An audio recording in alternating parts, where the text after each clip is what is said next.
Jerusalem is one of the oldest cities in the world, having been continuously inhabited for close to 6 millennia.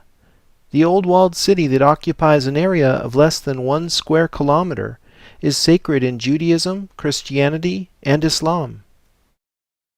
The Church of the Holy Sepulchre is the most sacred place in Christianity, where Jesus was both crucified and entombed before rising from the dead.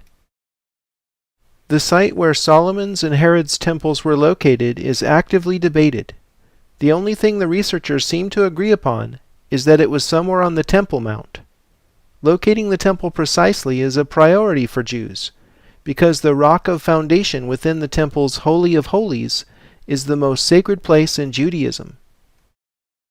For centuries it has been assumed that this rock is the same stone whereupon Abraham nearly sacrificed Isaac, and from which Muhammad ascended into heaven, namely the bedrock upon which the Dome of the Rock stands today. You can see in this cutaway how the Sufi shrine was built to worship this bedrock. My favorite theory comes from Dr. Asher Kaufman in 1991. He claims that the Jewish foundation stone is located just north of the Dome of the Rock, in a small section of exposed bedrock currently under the diminutive Dome of the Tablets. The echo of tablets in the dome's name is actually circumstantial evidence suggesting correlation with the tablets of the Ten Commandments. These most famous tablets were stored in the Ark of the Covenant, which of course was located within the Holy of Holies within Solomon's temple. However, the main reason I subscribe to this theory is that it fits the larger geometry of the city, as proposed by John Michel and Christine Rohn in their book 12 Tribe Nations. Michel and Rohn have drawn a 5 by 12 rectangle over Jerusalem, matching the proportion of rectangles we've studied all over the world. The Jerusalem rectangle is anchored in the ancient Jaffa Gate, an opposite city wall corner point here. Its right edge parallels the Temple Mount. Richard Heath showed in Sacred Number that when we draw equal x's within the rectangle, the crossing points pass directly over the rock of Calvary inside the Church of the Holy Sepulchre, where Jesus was crucified, and over the Jewish rock of foundation under the Dome of the Tablets. In other words, these x's precisely mark the holiest spots in Christianity and Judaism. Measuring the rectangle uncovers something more. The length is equal to 1,728 cubits of 1.728 feet each. That's a double reference to the number we learned in Washington, D.C. symbolizes a cube. In Judaism, the Holy of Holies within Solomon's temple had very specific proportions, as described in the Torah. It was a cube measuring 20 cubits on each side. The holiest spot in Islam is Mecca. More specifically, it is the Kaaba within Mecca, which all Muslims are supposed to visit at least once in their lives. Kaaba means cube. Indeed, the object of their veneration is a giant black cube. The word Kabbalah, which means knowledge in Jewish mysticism, also references a cube. In Greek mythology, Apollo and Artemis were born on the small island of Delos. As the story goes, the citizens of Delos consulted the oracle at Delphi to learn how to defeat a plague sent by Apollo.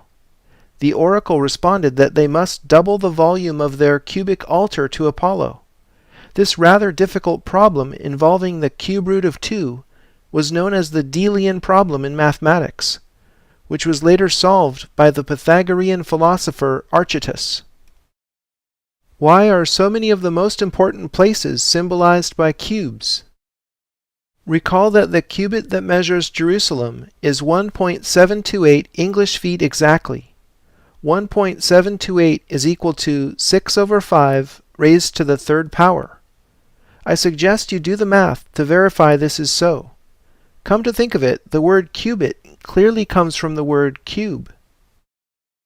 So Jerusalem is symbolized by the volume of a cube whose edge length relates macrocosm to microcosm. If you dimension the Jerusalem rectangle in this way, with two depictions of 6 and 5, You'll see the x's themselves as representations of the great enigma of alchemy, namely the relationship between 6 and 5. Perhaps not surprisingly, the cubit that measures 1.728 English feet is actually the canonical Egyptian cubit. Author Ahmed Osman puts forward the controversial but never refuted theory that Moses was actually the Egyptian pharaoh Akhenaten. Both were powerful monotheists who were educated in Egypt. It's certainly a theory worth contemplating. Many of the most significant events in Jesus' life are lined up along an axis.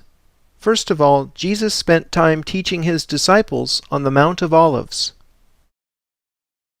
Jesus rode into Jerusalem on Palm Sunday through this oldest of gates in Jerusalem's city walls, called the Golden Gate in Christian tradition. I can't help but think of the bridge in San Francisco. Here's Giotto's depiction of Mary's parents, Joachim and Anne, meeting at the Golden Gate. In Jewish tradition, this same gate is the one through which the Messiah will enter Jerusalem at some unknown point in the future. However, Suleiman the Magnificent sealed off the Golden Gate in 1541, literally to prevent the Messiah's entrance, and the Golden Gate and Temple Mount remain under Islamic control today. As you know, this tension between Muslims and Jews has persisted up to the present day. Jesus upset the money changers' tables in Herod's temple here, if we accept the Kaufman theory as to the location of the Second Temple. The Garden of Gethsemane is the place where Jesus prayed the night before his crucifixion. This is the place where he is said to have sweat drops of blood. As tradition has it, the crucifixion happened at Calvary, and his body was placed in the Holy Sepulchre just a few dozen feet away. Isn't it amazing that most of the important events in Christianity took place along an axis connecting the center of the X's in this diagram?